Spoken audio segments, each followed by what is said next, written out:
Bring it in. Bring it in. Every year, teachers around the world try to trick students into caring about engineering with popsicle sticks. Specifically, bridges made out of popsicle sticks.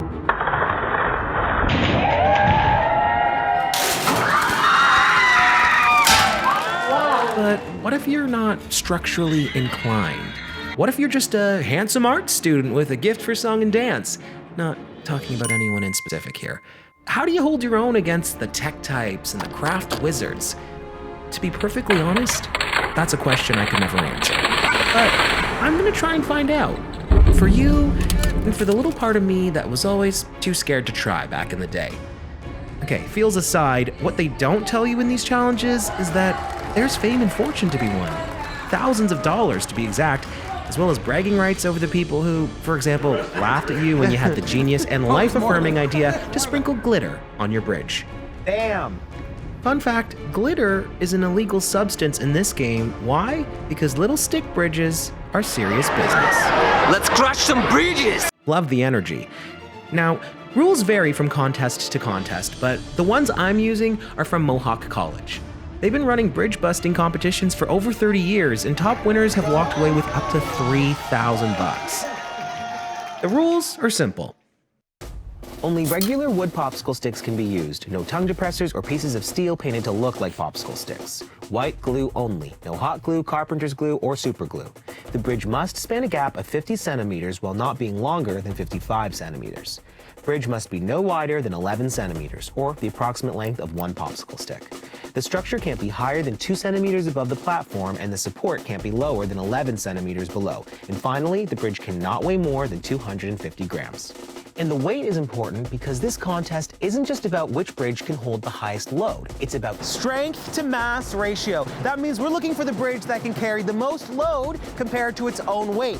For example, in this competition, a 200-gram bridge that could carry a 50-kilogram load would beat a 250-gram bridge that could carry a 60-kilogram load. Which is still pretty impressive. I mean, my strength to mass ratio was barely a 1. But high school student Harry Chen won this competition a few years ago with a bridge that could hold, wait for it, 3,100 times its own weight. Let me put that into perspective for you. That's like me holding up 169 Hyundai Sonatas, or 429 adult manatees, or 253,271 kilogram bags of sugar. Think about it.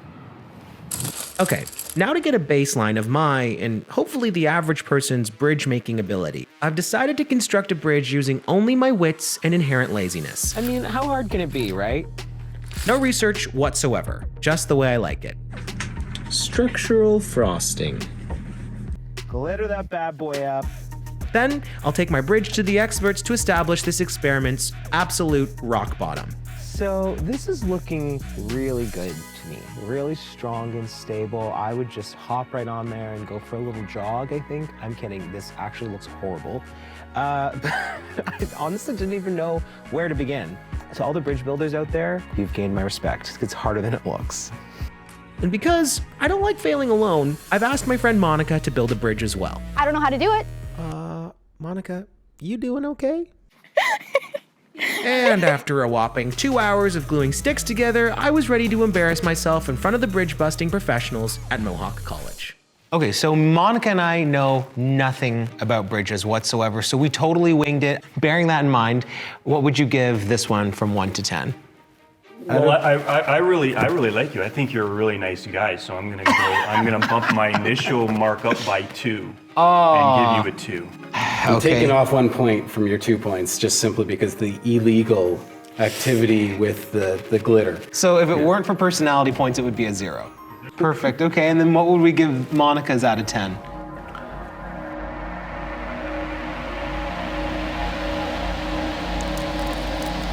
I see 2 decks, which is a great starting point for a bridge. Typically, it's the last component to the bridge building phase that you'd see in construction, where they built all the structure and then they would put the deck component on top. Not the greatest in terms of being able to transfer those loads across. All right, we had high hopes. We did the best we could with what we knew, and unfortunately, I think it's time to crush these guys.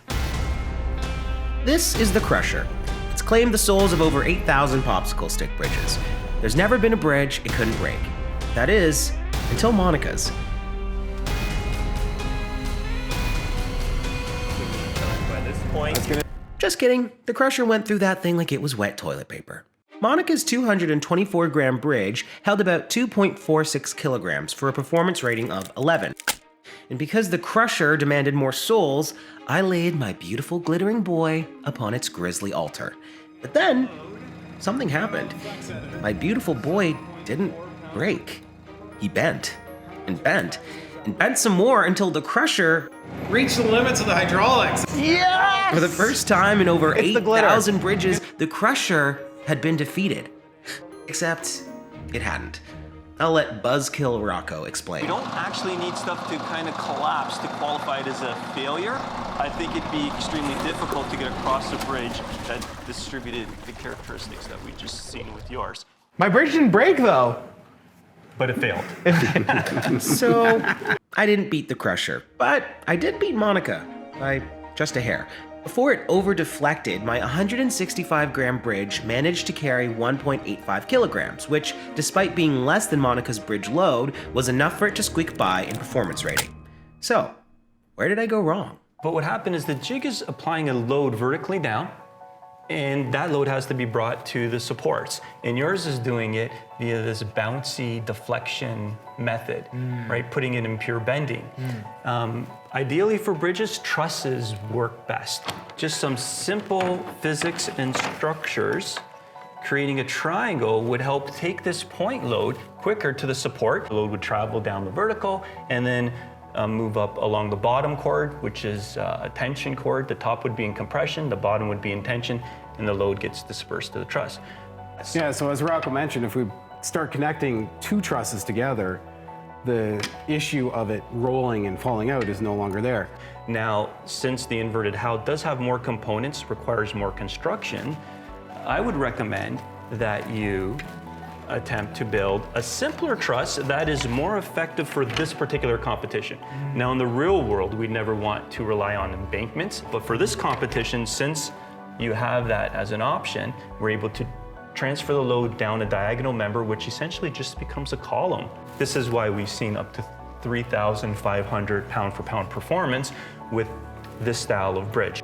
And after getting all the advice I could from Matt and Rocco, I set out to build possibly, but not probably, the strongest popsicle bridge ever made.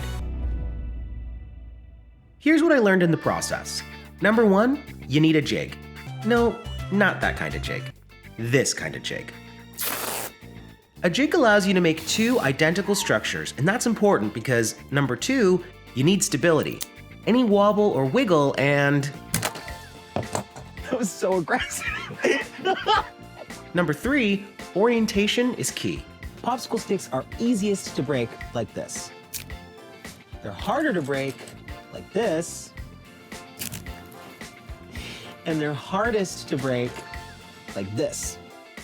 It's virtually impossible for me to push or pull this popsicle stick to failure. So, make sure your bridge is carrying load along the length of the sticks.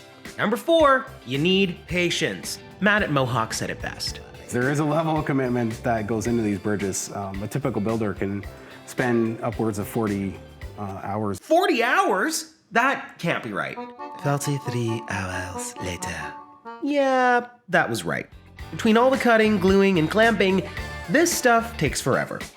And that reminds me, you absolutely need clamps. White glue is not like hot glue. It takes a really long time to dry. You need something to press the sticks tightly together while the glue air dries. Clamps, binder clips, sandbags, your sister's diary, whatever works. Number five, design is great and all, but in the end, it's probably gonna come down to technique. And by that I mean how well you actually put this thing together. If you have any carpenters in your family, call them up, because they might have some tips for connecting sticks that are way better than my lazy butt joint. What is a butt joint, you ask? No, it's not the new Megan Thee Stallion song, and yes, it is my favorite kind of joint to say. You just take two pieces of wood and butt them up against each other. But, being the easiest joint to make has also made it the weakest kind. So make sure you never have two side by side. Stagger them in your layers. Any extra lengths you have after staggering can be trimmed off after the glue has set. And remember how my bridge beat Monica's bridge just because it was lighter? Yes! Yeah, me too.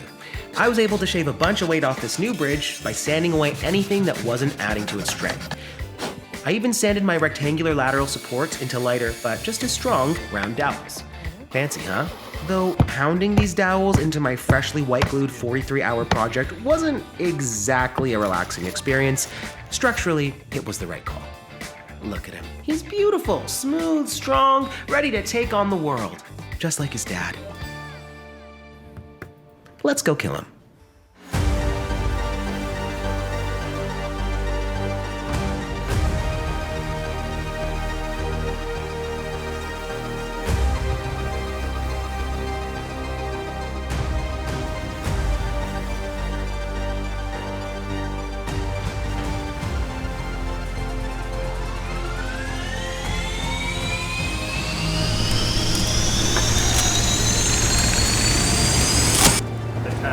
This bridge carried more than 2,200 times its own weight.